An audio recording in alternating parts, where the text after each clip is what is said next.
You can now make online payments to Divisional Secretariat Mavatagama via GovPay. The 79th anniversary of the United National Party was held this morning in Sri Jayawardenepura under the patronage of party leader, former President Ranil Wickremesinghe. In a notable gesture, the UNP extended invitations to all opposition parties to participate in this year's anniversary convention. Accordingly, representatives from the Samagi Jana Balawegaya, Sri Lanka Podu Jana Peramuna, Sri Lanka Freedom Party, Sarva Jana Balaya, Mahajana Eksat Peramuna, Pivituru Hela Urumaya, Eksat Jana Raja Peramuna, Sri Lanka Muslim Congress, and the Democratic People's Front were in attendance. Ceremonial floral tributes were offered to the nation's late political leaders, including founder of the UNP, D.S. Senanayake.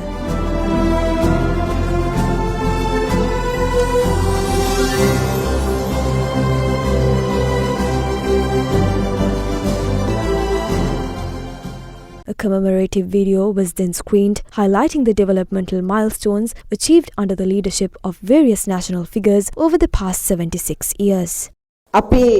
The anniversary celebration was initially set to take place on the 6th of September at the Sirikota. However, in an unexpected turn of events concerning the party leader led to the postponement of the event. Subsequently, the party's working committee was instructed to extend invitations to all who stood by the party during challenging times. It remains imperative that the current constitutional dictatorship in the country be brought to an end.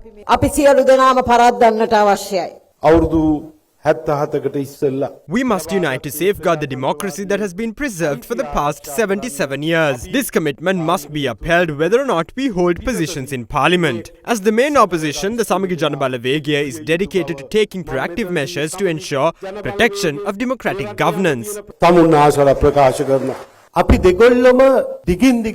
Driven solely by the desire for power, we have mutually accused one another of corruption, leading the public to perceive us as wrongdoers, while those who truly harmed the nation were viewed as patriots. We are confronting the consequences of that reality today. The country now faces a critical juncture as clear attempts to undermine democracy are unfolding before our very eyes. Before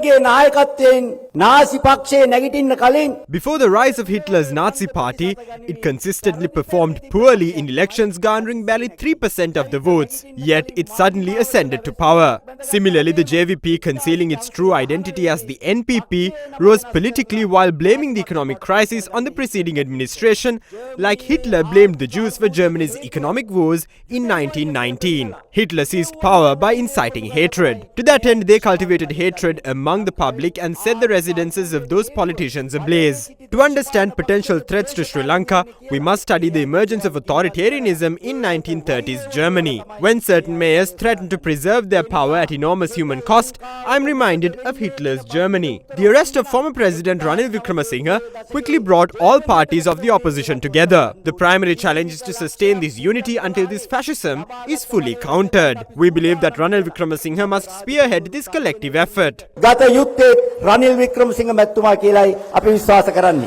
In a recent interview, MP Bimal Ratnayaka questioned what former President Ranil Wickremesinghe accomplished during his tenure. While many measures were implemented, one crucial task was overlooked. Those who attempted to storm into Parliament to damage it were not apprehended. Beyond that, essential resources such as fuel, gas and fertilizers were supplied to the public, and foreign reserves were strengthened under his administration.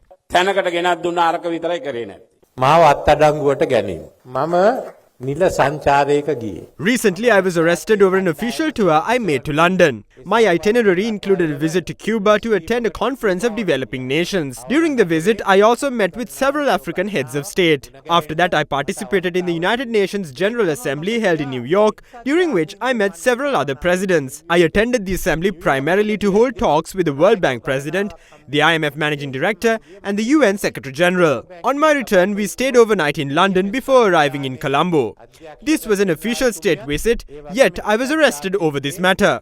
I presented the official invitation as evidence of the fact that my visit was in fact a state visit. Authorities raised concern over what I brought back from London. I could make the same argument on President Anwar Dissanayaka's visit to Germany. Later I learned that a formal complaint had been lodged against me. This complaint had been filed by the secretary to the incumbent president. This sequence of events led to my arrest. During that period, all opposition parties united in response. Our focus today today transcends party politics. Our main objective is to defeat this constitutional dictatorship. The government claims that my expenditure totaled to 16 million rupees. Upon assuming office in 2022, the country's GDP stood at $76.8 billion.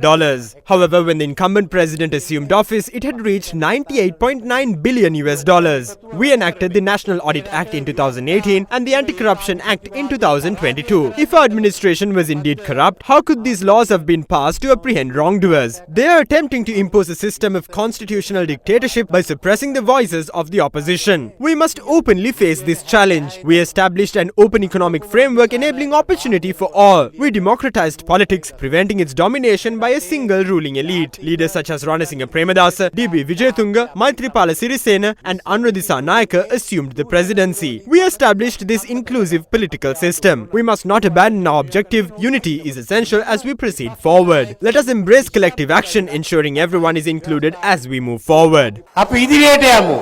එකතු වෙමු.